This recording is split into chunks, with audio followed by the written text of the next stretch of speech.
This is the page about letter N.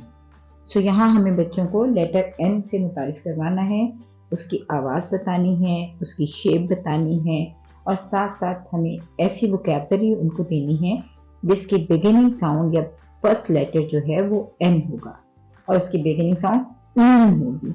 तो आप कह सकते हैं कि let's meet the neat nest and nice nuts. Let's meet the neat nest and nice nuts. तो जब आप बच्चों को इस तरह के वर्ड्स देंगे और आप कोशिश कीजिए कि एम्फोसाइज करें जो भी वर्ड जो है वो एन से शुरू हो रहा हो।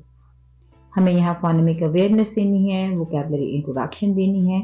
तो सबसे पहले हम लेटर एन की उसको शक्ल दिखाएंगे, यानी उसको या तो बोर्ड पर लिखेंगे या किताब से दिखाएंगे और बच्चे को बताएंगे this is letter n, the name of the letter is n and sound is n। Name of the letter is n and sound is n। देखें आप hen कहते हैं तो n की आवाज आती है, hen, men। तो ये जो n की आवाज आ रही है ये n की अपनी आवाज है। साथ साथ आप बच्चों से कम से कम 3 मरतबा कहने के बाद 2 मरतबा बच्चों से इसकी दोहराई करवाएं ताकि बच्चे इसको पहचान सकें और इसकी आवाज को अदा कर सकें। कुछ लेटर साउंड्स डिफिकल्ट हैं जैसे कि एम की है, एन की है, एल की है, ये बहुत शॉर्ट साउंड हैं, इसकी बच्चों को प्रैक्टिस की ज़्यादा ज़रूरत होती है। उसके बाद बच्चों को हम उसकी वोकैबुलरी देंगे, यहाँ हमें नट्स और नेस्ट की वोकैबुलरी देनी है। तो एज यूजुअल हम कोई सी राइम का इस्तेमाल करेंगे।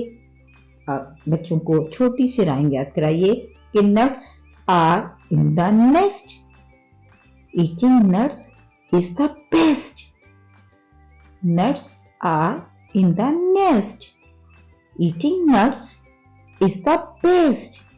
कोशिश कीजिए कि बच्चे जो भी लेटर आए हैं उसका पूरा वीक दोहराते रहें जब तक लेटर चलता रहे। बच्चों से वो राइम बहुत ज़्यादा दोहराइए, उनसे कहिए कि वो खिलते हुए लिखते हुए इस राइम को बोलते रहें। साथ साथ जब आप वोकैबुलरी देंगे तो आप बच्चों को बताएंगे these are nuts and this is nest. Nuts, nest, nuts, nest. The beginning sound of both words is n.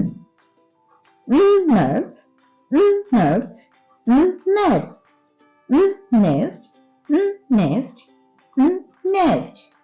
इस तरह हमने जो है सफा नंबर 66 को खत्म कर लिया है।